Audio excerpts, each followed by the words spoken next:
Na edição de número 1 da Shonen Magazine, encontramos aí uma toque. Essa semana tivemos um destaque principalmente para o mangá que está lançando seu penúltimo capítulo essa semana. Então, o mangá que logo vai se despedir da revista. De qualquer forma, tudo isso e muito mais vou comentar durante o vídeo. Então, acompanhe o vídeo, deixa o seu like e sem enrolação, vamos lá. A capa da revista nessa edição foi o mangá Blue Lock como destaque, o principal mangá atualmente da revista. Páginas coloridas foi para o Amagami-san e para o Mononoke no Han, que é um mangá novo ainda. Mangás que são novatos ainda é o Jushin no Katana, que inclusive eu falava sempre errado, falava Kanata é Katana. Jushin no Katana, que só daqui a 2 edições ele vai receber a sua primeira toque, né, no capítulo 8. Ausentes tivemos o Yo-Yo Sensei, Gashakuta, Seitai Ashikaku e Hajime no Ippo. Bastantes mangás ausentes nessa edição. Semana que vem vamos estar de volta. E o Inyato é o Ahiro no Sora. Então esses são os destaques não ranqueados. Partindo para os mangás ranqueados, tivemos nessa edição apenas 15 mangás, e a última, como sempre, é o Fumetsu no Anatae, que como sempre ele fecha a revista, então nada de novo aí para ser acrescentado. Lembrando também o volume número 21 do mangá saiu e teve vendas que sinceramente foram até baixas na minha opinião. Dá uma olhadinha lá no vídeo que você vai entender. A 14ª posição tivemos o Kimura Class no seu capítulo 23. A obra infelizmente não deu certo na revista. Isso já estava bem previsto já, pelo que as posições mostravam, pelo que as vendas já mostravam. Infelizmente não conseguiu agradar o público. A 13ª posição foi o Brave Bell, que é um outro mangá que precisa tomar cuidado também. Resta saber como é que vai ser o comportamento da Magazine com respeito a Brave Bell. Brave Bell que lançou 2 volumes e até então nenhum deles foi tão bem assim. Então vamos ver como é que a Magazine vai então avaliar essa situação e ver se Brave Bell existe alguma esperança para ele ou não. Semana passada ele recebeu uma posição até boa, realmente bem boa mesmo, mas essa edição aqui não teve nem papo, realmente foi jogado lá pro fundo. Por enquanto não foi anunciado nada com respeito ao cancelamento até onde eu sei. Então ele ainda tem oportunidade para quem sabe trabalhar na sua história e quem sabe conseguir mais leitores aí e fugir de um cancelamento. Acho bem difícil, mas quem sabe, né, aconteça.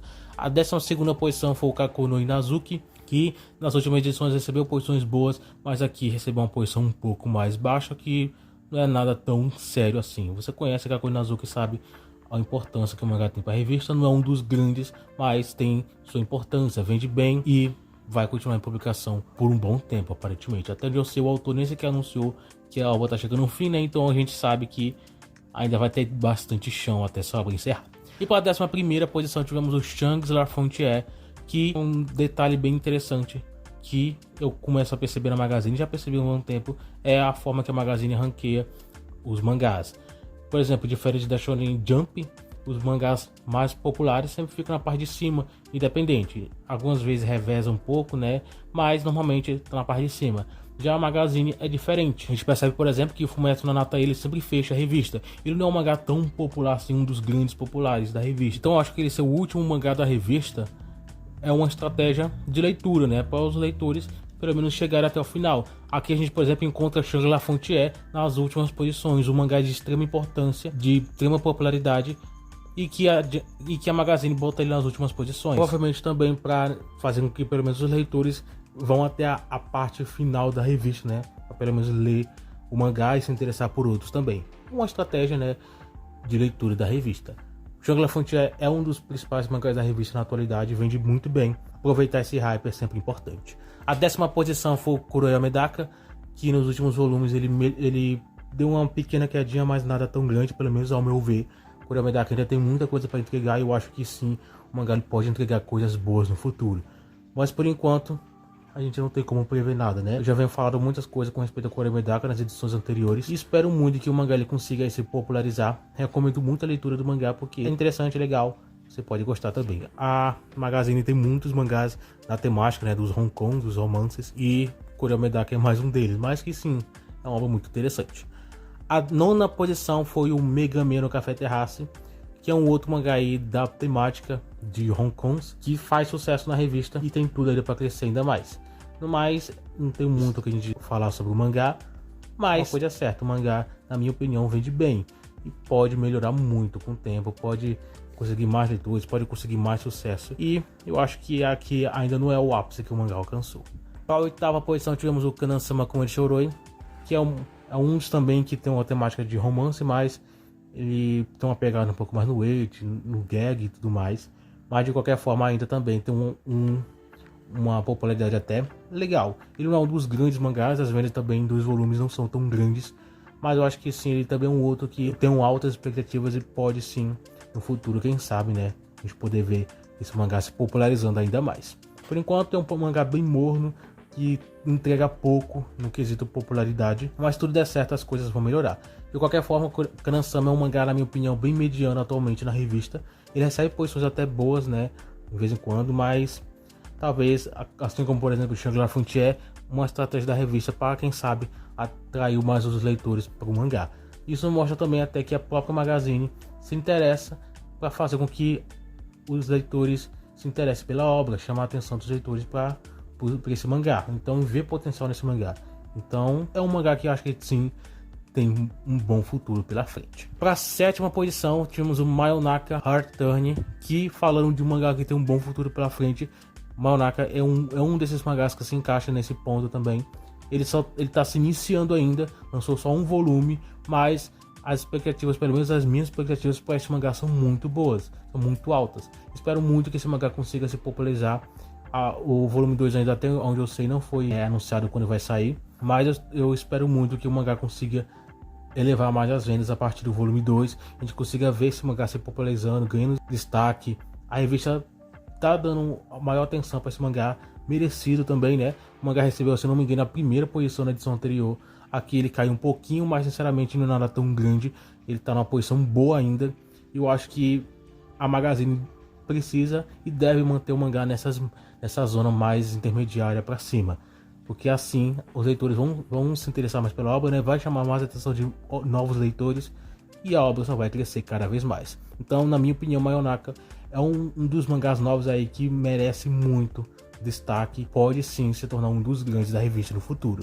Espero muito que esse mangá consiga aí o seu espaço na revista. Com a 6ª posição tivemos o Mokushiroku no Yonkishi, que é um mangá que já está bem estabilizado na revista. É uma continuação também, o que firma ainda mais o mangá. Mas em questão de popularidade, ele tá não é algo ruim, mas ele meio que estagnou em uma certa margem. Nenhum anime conseguiu fazer ele crescer. Então realmente eu acho que Mokushiroku ele não vai conseguir mais atrair mais público. O público realmente que lê a obra realmente é aqueles que mais gostam mais realmente do Nanatsu, Taizai e tudo mais. Mas aparentemente a obra não está conseguindo atrair um público novo. Mas eu acho que sim, Mokushiroku ele poderia entregar mais, mas não entregou. Então eu acho que por enquanto ele está numa margem que eu acho que não vai crescer mais. A 5ª posição foi o Akabane Honeko, que continua mediano, para falar a verdade, bem morno também. E tomar cuidado para que o mangá ele não continue estagnado nessa zona baixa. Ele já está com 6 volumes, uma margem de vendas muito baixa mesmo. Espero que o mangá ele consiga melhorar com o tempo. De vez em quando eu falo aqui com respeito a Akabane Honeko, né, o quanto que eu gosto da obra, espero e tenho expectativas com respeito à obra. De qualquer forma, ainda assim, o mangá ele não consegue entregar tanta coisa. A cada volume novo são vendas bem medianas e as expectativas estão só indo de água abaixo. Espero muito que o mangá consiga reverter essa situação. Eu acho que a Magazine não vai cancelar o mangá. Se for para acontecer alguma coisa no futuro, seria mais uma transferência. Mas eu acho que nem isso poderia acontecer. Porque, por exemplo, tem o Nomiburo que está até hoje com mais de 11 volumes, acho que 11 volumes para ser exato, né? E vende números muito baixos. Já vendeu um pouco mais, mas vende baixo. Então a Akabane Honeko eu acho que ainda assim é um mangá que não vai ser tirado pela Shonen Magazine. E vai continuar em publicação. Eu acho que pode trazer mais alguma coisa. Mas por enquanto a gente não tem certeza disso, né? Só resta esperar mesmo. Para a 4ª posição tivemos o Seitokai ni Monaru, que é um dos novos aí. Não diria tão novo já, né? O mangá já tem mais de um ano de publicação. Mas ele vem entregado ótimos capítulos no quesito ótima popularidade e vem atraindo muito público, né? O mangá ele vende bem e tá em expansão, né? No caso das suas vendas, tá em crescimento, e o que é bem mais animador, né? Seitokai ele tá crescendo aos poucos e tá chamando mais atenção do público, e ele é um dos que mais vem se destacado, pelo menos entre esses aí mais novos. Então esse aqui é uma grande aposta que vem dado muito certo na revista. e pode crescer ainda mais. Pelo que está mostrando, o mangá ainda não alcançou seu ápice, então tem muito chão ainda para se percorrer. O mangá ainda pode chegar bem mais longe do que ele já está. E outro que eu recomendo aí para você.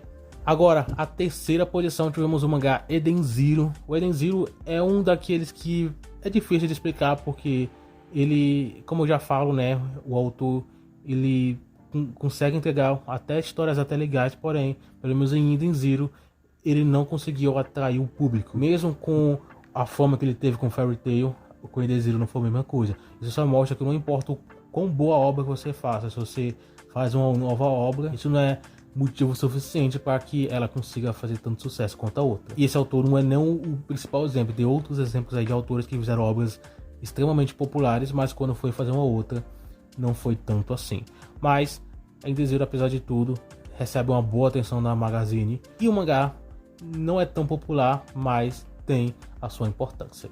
Para a segunda posição, agora encontramos o Aonomibu, mangá que está com a adaptação em anime aí sendo feita, né? Não está em exibição ainda vai ser, acho que ainda esse ano sai. De vez em quando sai alguns anúncios, algumas informações a respeito ao anime. Não lembro quando foi a última vez, mas faz um tempinho que eu vi alguma informação com respeito ao anime. Mas Aonomibu, sinceramente, é algo que já falei, eu não boto tanta fé nesse anime, vai melhorar alguma coisa no anime.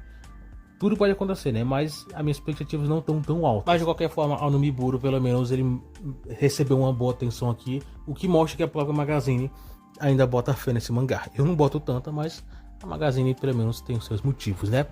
A primeira posição tivemos o Kanojo Karishimasu, que é um dos grandes mangás aí da revista, não em quesito popularidade, mas pelo menos no gênero do romance ele faz bastante sucesso. Não tanto quanto antes, mas ainda assim continua sendo um dos grandes na revista nesse quesito, nesse gênero. Enfim, para a semana que vem, a próxima edição dupla, né, edição 2 e 3, Megami no Café Terrace será a capa da revista. Mayonaka Return vai receber páginas coloridas junto com Kanan-sama Como Ele Chorou, e Mononoke no Han, que também vai receber outra página colorida. Interessante como a Magazine insiste em jogar páginas coloridas para o mangá. Aparentemente quer que o mangá se popularize, quer que chame a atenção do mangá, né? Vamos ver se isso vai dar certo no futuro. Eu não tô botando tanta fé no Mononoke no Han, mas vamos ver se ainda existe alguma chance para esse mangá fazer sucesso. Então é mais ou menos isso. Comente aí o que você achou do vídeo, quais são os seus mangás favoritos da revista. E é isso, o vídeo é esse. A gente então se vê no próximo vídeo.